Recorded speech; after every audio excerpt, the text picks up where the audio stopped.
প্রিয় ছাত্রছাত্রীবৃন্দ, তোমাদের প্রত্যেককেই জিওগ্রাফির দ্বিতীয় পর্যায়ের অনলাইন ক্লাসে স্বাগতম জানাই। নিশ্চয়ই তোমরা ভালো রয়েছ।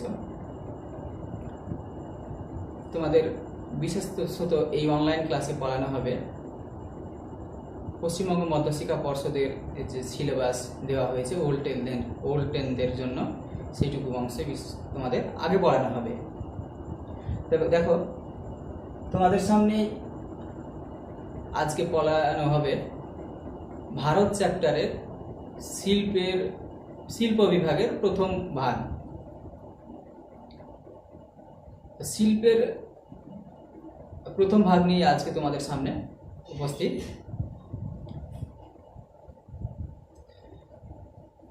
প্রথমেই জানবো যে শিল্প, যাকে ইংরেজিতে বলা হয় ইন্ডাস্ট্রি, এই শিল্প বা ইন্ডাস্ট্রি কি? মানুষ প্রথমে পশুদের মতো বন জঙ্গলে বসবাস করত। ধীরে ধীরে মানুষের জ্ঞান উৎকর্ষতা বৃদ্ধি পেয়েছে। প্রকৃতি থেকে যে সমস্ত সম্পদগুলো পাওয়া যায়, সেই সম্পদগুলোকে মানুষ আরো ধীরে ধীরে ব্যবহারের আরো উপযোগী করে তুলছে। এই উপযোগী করে তোলার নামটাই হচ্ছে শিল্প। আসলে শিল্পকে এভাবে সংজ্ঞায়িত করা হয় যে প্রকৃতি থেকে প্রাপ্ত বিভিন্ন ধরনের সম্পদগুলোকে, সেগুলো কৃষি সম্পদ হতে পারে অথবা হয়তো লোহা, তামা, টিন, সীসা, এগুলো এই সমস্ত খনিজ সম্পদগুলো হতে পারে। তো প্রকৃতি থেকে বিভিন্ন ধরনের প্রাকৃতিক সম্পদগুলিকে আহরণ করে সেইগুলিকে উন্নত কলা কৌশল এবং যন্ত্র বা যন্ত্রাংশের মাধ্যমে তাদের ওই সমস্ত কাঁচামালগুলির বা সম্পদের মূল্য বৃদ্ধি করা, উৎকর্ষতা বৃদ্ধি করা, কার্যকারিতা বৃদ্ধি করা, তাদের মান আরো বেশি উন্নত করে তোলা। এই উন্নত করে তোলার যে প্রচেষ্টা, সেই প্রচেষ্টাটাকেই বলা হয় বা কলা কৌশলকে বলা হয় শিল্প। যেমন ধরো, যে প্রকৃতি থেকে প্রাপ্ত লোহাকে আমরা সরাসরি ব্যবহার করতে পারি না, সেটাকে লৌহ ইস্পাত শিল্পের মাধ্যমে সেটাকে ইস্পাতে পরিণত করে পরবর্তীতে ব্যবহার করি। আসলে সরাসরি প্রকৃতি থেকে কাঁচা সম্পদগুলোকে বা কাঁচা মাল হতে পারে, সেই সম্পদগুলিকে আহরণ করে সেগুলিকে ব্যবহারের আরো উপযোগী করে তোলার নামই হচ্ছে শিল্প। যারা এই শিল্পের সঙ্গে যুক্ত থাকে, সরাসরি বিভিন্ন শিল্পে কাজ করে, হতে পারে কার্পাস বয়ন শিল্প, লৌহ ইস্পাত শিল্প বা ইঞ্জিনিয়ারিং শিল্প, যাই হোক না কেন, ওই শিল্পের সঙ্গে যে সমস্ত শ্রমিক নিযুক্ত থাকে তাদের বলা হয় ব্লু কালার ওয়ার্কার বা নীল পোশাকের শ্রমিক। দেখো, পৃথিবীতে বিভিন্ন রকমের শিল্প রয়েছে এবং প্রত্যেকটা শিল্প গড়ে ওঠার কিছু বিশেষ আলাদা আলাদা কিন্তু কারণ রয়েছে। যেহেতু আজকে প্রথম ক্লাস শিল্প সম্পর্কে আমরা আলোচনা করছি, সেহেতু সমগ্র শিল্পকে একীভূত করে বা এক জায়গাতে করে তার কিছু কমন ভৌগোলিক অবস্থা বা অনুকূল অবস্থা বা কোথায় শিল্পটি গড়ে উঠবে, সেই সমস্ত কারণগুলি নিয়েই আজকে আলোচ্য বিষয়। এভাবে দেখো, প্রশ্নটা আসতেই পারে কোন স্থানে শিল্প স্থাপনের অবস্থা বা অনুকূল কারণ বা ভৌগোলিক কারণগুলি আলোচনা করো, এভাবে আসতে পারে। দেখো, যখন কোনো একটি স্থানে শিল্প গড়ে উঠতে যে সমস্ত উপযুক্ত পরিবেশগুলো লাগে, সেই উপযুক্ত পরিবেশগুলিকে দুটো ভাগে ভাগ করা যায়। একটা হচ্ছে প্রাকৃতিক কারণ আর একটা হচ্ছে অর্থনৈতিক কারণ। তো প্রথমে আমরা জানবো প্রাকৃতিক কারণগুলি। প্রাকৃতিক কারণের ভিতরের যে সমস্ত পয়েন্টগুলো রয়েছে, সেই পয়েন্টগুলোকে ব্যাখ্যা করার পূর্বে একটা কথা বলি। তোমরা যখনই কোনো একটা পয়েন্টকে ব্যাখ্যা করবে, অবশ্যই সেখানে একটি উদাহরণ দিবে। সেই পয়েন্টের ভিতরে জেনারেল কথা বা জেনারেল টার্ম দিলে কোনো একটি পয়েন্টের মান কমে যায়। যদি উদাহরণ সহ দেওয়া হয় তাহলে কিন্তু প্রত্যেকটা পয়েন্টের এক একটা নির্দিষ্ট দাম থাকে, সেই ওয়েটফুল হয়। তোমরা চেষ্টা করবে সর্বদাই যেন প্রত্যেকটা পয়েন্টের এক একটি নির্দিষ্ট উদাহরণ থাকে বা তোমরা দিতে পারো। দেখো, প্রাকৃতিক কারণগুলির ভিতরে রয়েছে কাঁচামাল। কাঁচামালকে ইংরেজিতে বলা হয় র ম্যাটেরিয়াল। তো কাঁচামাল বলতে আমরা কি বুঝি? কাঁচামাল বলতে বুঝি প্রকৃতি থেকে প্রাপ্ত যে সমস্ত সম্পদগুলো আমরা আহরণ করি সেইগুলিকে সাধারণভাবে বলে থাকি কাঁচামাল। কিন্তু প্রকৃতি থেকে প্রাপ্ত সম্পদগুলি কেবলমাত্র কাঁচামাল নয়। কাঁচামাল সেটাই যেটা অন্য একটি শিল্পে ব্যবহার হবে। ধরো, কাঁচামাল কিরকম হতে পারে, যেমন তুলো থেকে সুতো তৈরি করা হয়, তো তুলোটা হচ্ছে সুতো তৈরির মেশিনের কাঁচামাল। ধরো একটা গাড়ি নির্মাণ শিল্প, মোটর গাড়ি নির্মাণ শিল্পের গড়ে উঠতে গেলে সেখানে টায়ার লাগে, কাঁচ লাগে, প্লাস্টিক লাগে, তো সেইগুলো হচ্ছে ওই মোটর গাড়ি নির্মাণ শিল্পের কাঁচামাল। তোমরা ব্যাপারটা বুঝে গেছো। দেখবো যে কাঁচামালগুলো কিন্তু এক রকমের নয়, কাঁচামালগুলো দুই রকমের। একটা হচ্ছে বিশুদ্ধ কাঁচামাল আর একটা হচ্ছে অবিশুদ্ধ কাঁচামাল। এই বিশুদ্ধ কাঁচামাল আর অবিশুদ্ধ কাঁচামাল, এই বিশুদ্ধ কাঁচামাল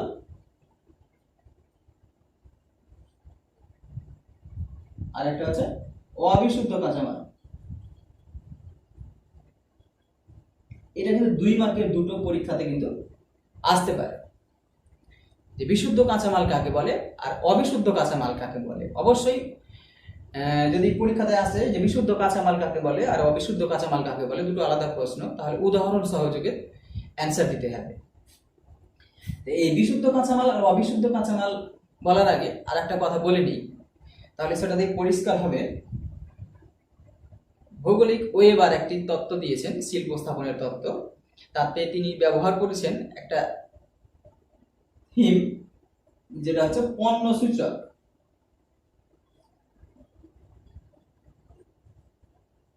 এই পণ্য সূচক, এটা ইংরেজিতে বলা হয় ম্যাটেরিয়াল ইন্ডেক্স।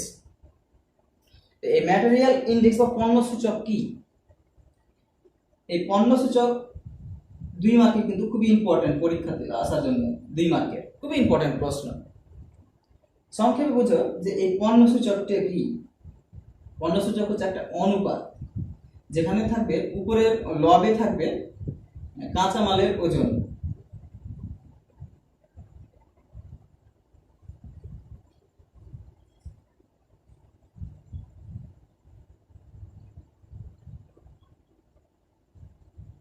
কাঁচামালের ওজন, আর হরে থাকবে উৎপাদিত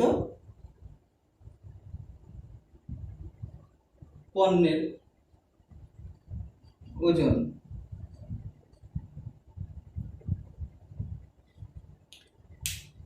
তো এক্ষেত্রে এই পণ্য সূচক কি, এটা 2 মার্কের পরীক্ষাতে আসতে পারে। তাহলে আমরা কি করে লিখলে এই 2তে 2 পাওয়া যাবে? তো পণ্য সূচক হচ্ছে যে কোনো একটি শিল্পে যে সমস্ত কাঁচামালগুলো ব্যবহার করা হয়, এই কাঁচামালগুলির যতটুকু কাঁচামাল ব্যবহার করা হয়, মোট কাঁচামাল, এখানে কাঁচামালের মোট ওজন, লবে হবে কাঁচামালের মোট ওজন, আর হরে হবে উৎপাদিত পণ্যের ওজন, ওই কাঁচামাল থেকে উৎপাদিত পণ্যের ওজন। তো পণ্য সূচক হলো কোনো একটি শিল্পে ব্যবহৃত যে সমস্ত কাঁচামাল ব্যবহার করা হয়, ওই কাঁচামাল থেকে যতটুকু উৎপাদিত পণ্য পাওয়া যায় তার অনুপাত, এই অনুপাতটাকে বলা হয় বা ভাগফল কে বলা হয় পণ্য সূচক।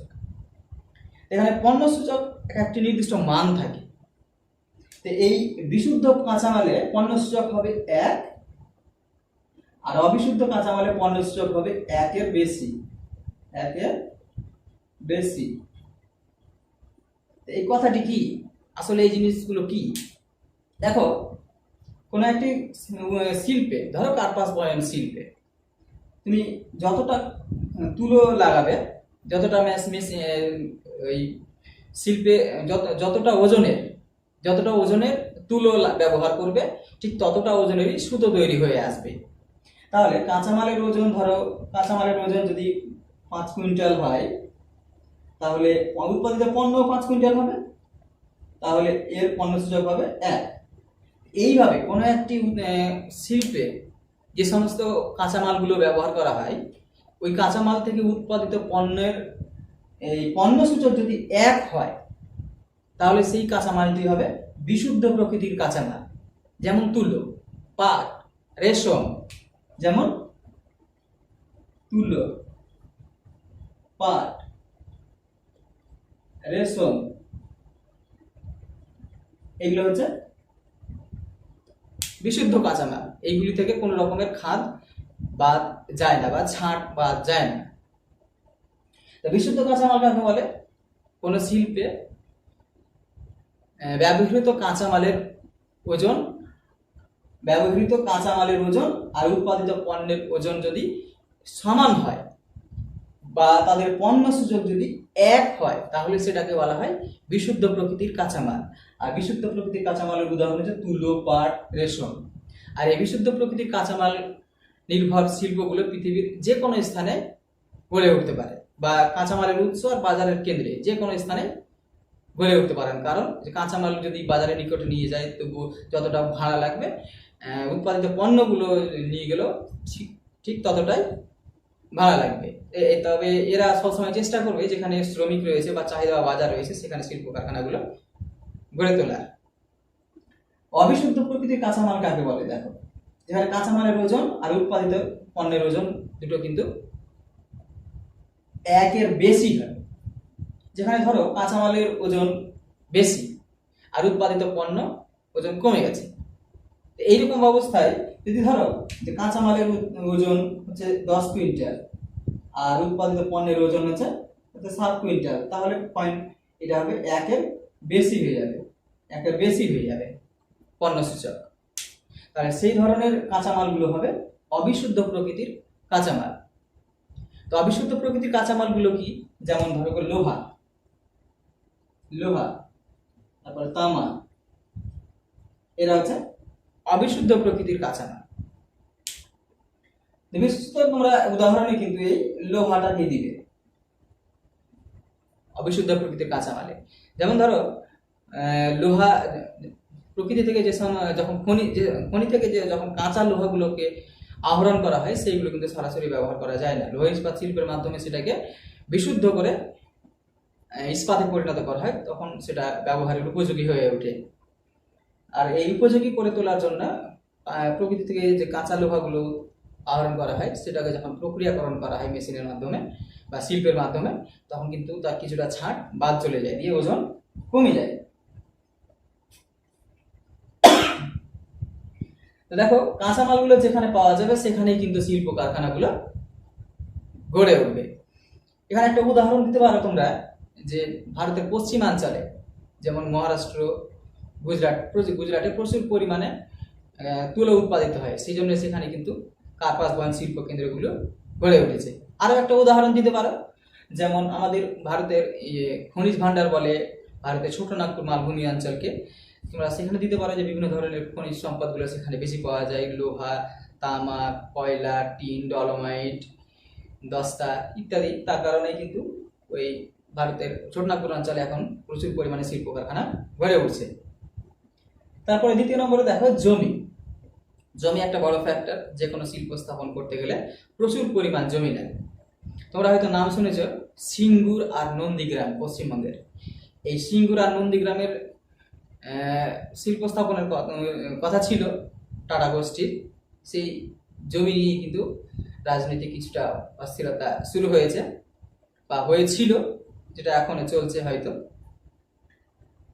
তো এখানে জমিতে তোমরা উদাহরণ দিতে পারো যেখানে সস্তা এবং সমতল ভূমি থাকবে, সেখানে শিল্প কারখানাগুলি গড়ে উঠবে। যেমন হুগলি নদীর দুই পাশে তোমরা উদাহরণ দিতে পারো, বা মুম্বাই, পুনে অঞ্চলের জমি তোমরা উদাহরণ দিতে পারো, সেখানে প্রচুর পরিমাণে জমি রয়েছে, যার কারণে শিল্প কারখানাগুলি গড়ে উঠেছে।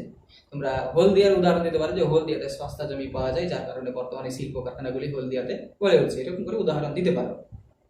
তারপরে জলবায়ু। দেখো, জলবায়ু কিন্তু একটা বড় ফ্যাক্টর, সে শিল্প স্থাপনই হোক আর মানুষের বসবাসের ক্ষেত্রে, যার ক্ষেত্রেই হোক। তো এই কিছু কিছু শিল্প রয়েছে যেটা জলবায়ুর উপর নির্ভর করে গড়ে ওঠে। যেমন তুলো তুলো থেকে যে কার্পাস বয়ন শিল্প কারখানা গড়ে ওঠে, সেটা কিন্তু উষ্ণ আর্দ্র সামুদ্রিক বাতাস যদি হয়, সামুদ্রিক জলবায়ু, উষ্ণ আর্দ্র সামুদ্রিক আবহাওয়া যুক্ত জলবায়ু যদি হয়, তাহলে সেখানে কিন্তু কার্পাস বয়ন শিল্প কারখানা গড়ে ওঠে। যেমন ভারতের মুম্বাই আর আহমেদাবাদ অঞ্চলে ওই কার্পাস বয়ন শিল্প কারখানাগুলি গড়ে উঠেছে, যার একটা মুখ্য কারণ হচ্ছে কিন্তু এই জলবায়ু, সামুদ্রিক জলবায়ু। এখানে তোমরা এই উদাহরণটা দিতে পারো যে ভারতের পশ্চিমাঞ্চলে মুম্বাই আর মহারাষ্ট্র, মুম্বাই আর আহমেদাবাদ অঞ্চলে সামুদ্রিক আর্দ্র জলে বাষ্পযুক্ত আবহাওয়া থাকার কারণে সেখানে কার্পাস বয়ন শিল্পগুলো গড়ে উঠেছে। তারপরে দেখো জল, বেশ কিছু শিল্পে জলের প্রয়োজন হয়, যেমন লৌহ ইস্পাত শিল্পের কথা বলি। তো ভারত প্রত্যেকটা শিল্পে কম বেশি দরকার হয়, তবে লৌহ ইস্পাত শিল্পে বেশি দরকার হয় জলের। তারপরে বিদ্যুৎ শক্তি উৎপাদনেও জলের দরকার হয়। তোমরা এখানে উদাহরণ দিবে, দেখো যে হুগলি নদীর তীরে প্রচুর পরিমাণে হুগলি শিল্পাঞ্চল গড়ে উঠেছে, যেটা তোমরা নবম শ্রেণীতে পড়েছো। সেই উদাহরণটা দিতে পারো যে হুগলি নদীর জলের প্রাচুর্য থাকার কারণে হুগলি নদীর তীরে দুই তীরে শিল্প কারখানাগুলি গড়ে উঠেছে। তারপরে দেখো কিছু রয়েছে অর্থনৈতিক কারণ। অর্থনৈতিক কারণ প্রচুর রয়েছে, যার মধ্যে তোমরা বেশ কিছু সিলেক্টিভ করে নিতে পারো, যার মধ্যে এখানে আমি 4টি লিখেছি, আরো রয়েছে। যেমন ধরো বিদ্যুৎ শক্তি, তো যে কোনো শিল্পগুলো স্থাপনের ক্ষেত্রে কিন্তু বিদ্যুৎ শক্তি একটা বড় ফ্যাক্টর। সে লৌহ ইস্পাত শিল্প হোক, কার্পাস বয়ন শিল্প হোক, রেডিমেড পোশাক তৈরির শিল্প হোক, আর যাই হোক না কেন। তো তোমরা একটা উদাহরণ দিতে পারো, দেখো ডিভিসি বা দামোদর ভ্যালি কর্পোরেশন, তোমরা নাম শুনেছো। এই ডিভিসি থেকে বিদ্যুৎ পাওয়ার জন্য দুর্গাপুর শিল্পাঞ্চল গড়ে উঠেছে আমাদের পশ্চিমবঙ্গের বর্ধমান জেলায়। তোমরা এই উদাহরণটা দিতে পারো। আবার আরো উদাহরণ দিতে পারো যে মহারাষ্ট্রের প্রচুর পরিমাণে তাপ বিদ্যুৎ, পারমাণবিক বিদ্যুৎ, তারপরে জলবিদ্যুৎ, তোমরা নাম শুনেছো কয়না, ভিমপুরি, খোপালি, তোমরা এই সমস্ত বিদ্যুৎ কেন্দ্র, শক্তি কেন্দ্রের নাম শুনেছো। তারপরে তারাপুর, যে ওখানে প্রচুর পরিমাণে বিদ্যুৎ শক্তি উৎপাদন হয়, যার কারণে মুম্বাই আর পুনে শিল্পাঞ্চল গড়ে উঠেছে। এরকম একটা উদাহরণ দিতে পারো। তারপরে দেখো পরিবহন, যে কোনো শিল্প গড়ে ওঠার ক্ষেত্রে পরিবহন কিন্তু একটা বড় ফ্যাক্টর। যে পরিবহন, উন্নত পরিবহন কিন্তু বিভিন্ন রকমের হতে পারে, জলপথ, সড়ক পথ, রেলপথ, আকাশপথ হতে পারে, এমনকি রোপওয়েও হতে পারে। তবে 4টা মুখ্য, জলপথ, আকাশপথ, রেলপথ আর সড়ক পথ। এই ধরনের পরিবহনগুলো যদি উন্নত হয় তাহলে শিল্প কারখানা গড়ে ওঠে। যেমন আমেরিকা যুক্তরাষ্ট্র, চীন শিল্পের দিক দিয়ে অনেকটাই অগ্রগতি লাভ করেছে, যার মুখ্য কারণ হচ্ছে উন্নত পরিবহন। কিন্তু এখানে তোমরা ভারতের উদাহরণ দিবে, যে মুম্বাই, আহমেদাবাদ, তারপরে কলকাতা, তারপরে চেন্নাই, এখানে এই সমস্ত স্থানগুলিতে উন্নত জলপথ, আকাশপথ, রেলপথ থাকার কারণে শিল্প কারখানাগুলি গড়ে উঠেছে। এরকম করে উদাহরণ দিতে পারো। যে কোনো একটা উদাহরণও দিতে পারো তোমরা, যে মুম্বাই দিতে পারো, যে মুম্বাই অঞ্চলে উন্নত সড়ক পথ, জলপথ, আকাশপথ, রেলপথ, যেমন পশ্চিম রেলপথ রয়েছে সেখানে, আর হাইওয়ে রয়েছে। তারপরে ভারতের বেশ কয়েকটা 2, 3, 5 এই সমস্ত উন্নত জাতীয় সড়ক পথগুলি থাকার কারণে। এছাড়াও রয়েছে জলপথ, যেটা বহির্বিশ্বের সঙ্গে যোগাযোগ রক্ষা করছে, যে মুম্বাই অঞ্চল ইত্যাদি কারণে বিভিন্ন ধরনের শিল্প কারখানাগুলি গড়ে উঠেছে। তারপরে দেখো বাজার একটা বড় ফ্যাক্টর। এখানে চাহিদা দিতে পারো, মার্কেট যাকে বলা হয়, চাহিদা হতে পারে বাজারের জায়গাতে। যদি চাহিদা না থাকে তাহলে কিন্তু শিল্প কারখানা গড়ে ওঠে না। তো ভারতের উদাহরণ দিতে হবে। দেখো ভারত জনসংখ্যার দিক দিয়ে বিশ্বের 2য় বৃহত্তম দেশ। এখানে চাহিদা বা বাজার রয়েছে ভারতের, বিভিন্ন শিল্পের উৎপাদিত পণ্যের কিন্তু চাহিদা রয়েছে। যেমন একটা উদাহরণ দিতেই পারো, যে ভারতের অভ্যন্তরীণ এবং বৈদেশিক চাহিদা থাকার কারণে কার্পাস বয়ন শিল্প ভারতে উন্নতি লাভ করেছে, এরকম করে একটা উদাহরণ দিতে পারো। তারপরে দেখো মূলধন। মূলধন একটা বড় ফ্যাক্টর, যাকে ইংরেজিতে বলা হয় ক্যাপিটাল।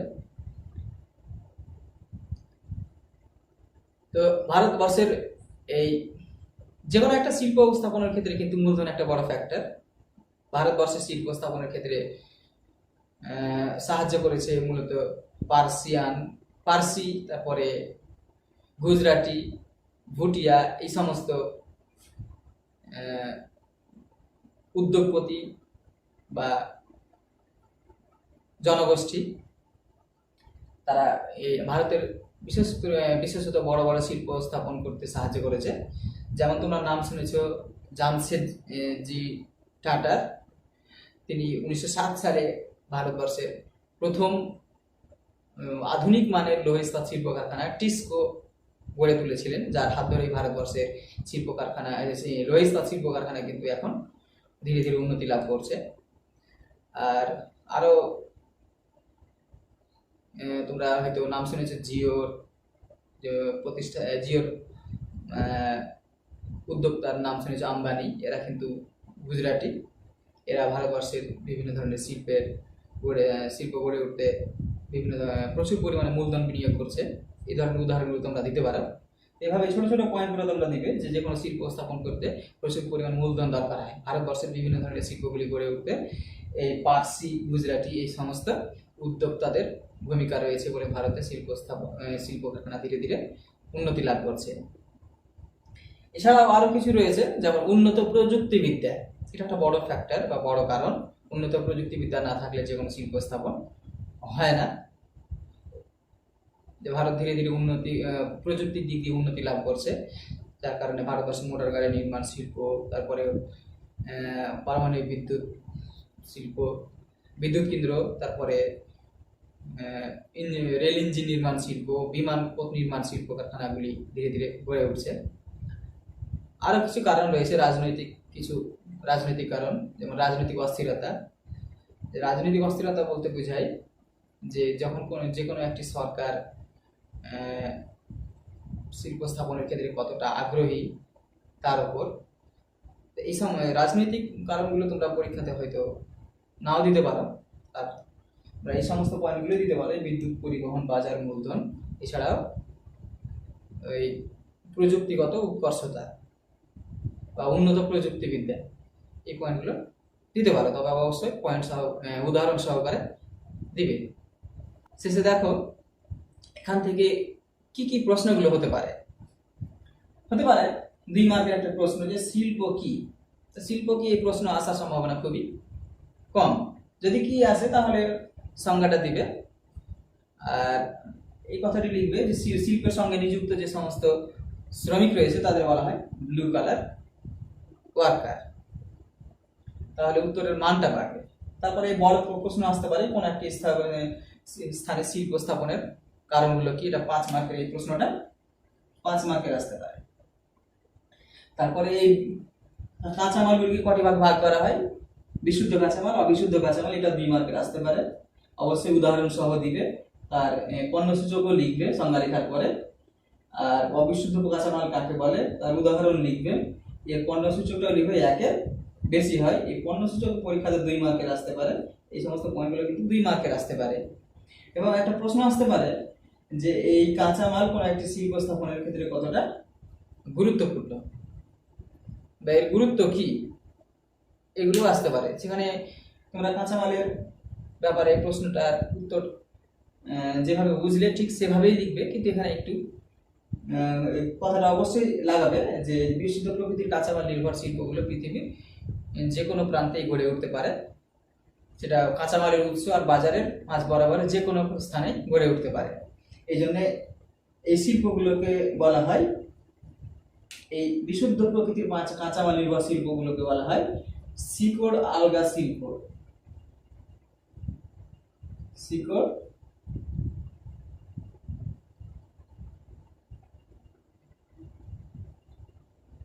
আলগা শিল্প। শিকড় আলগা শিল্প মানে যা শিকড় নেই, মানে যে কোনো স্থানে সে ওই কচুরিপানার মতো এক স্থান থেকে অন্য স্থানে, ধরে নাও এটা উদাহরণ লিখবে না, যে তার নির্দিষ্ট একটা শিকড় নেই, সেটা বাজারের কাঁচামালের উৎস আর বাজারের কেন্দ্র যে কোনো বাজারের মধ্যবর্তী স্থানে যে কোনো স্থানে গড়ে উঠতে পারে। এটা 2 মার্কের প্রশ্ন আসতেই পারে যে শিকড় আলগা শিল্প কাকে বলে। এভাবেই বলবে যে বিশুদ্ধ প্রকৃতির কাঁচামাল নির্ভর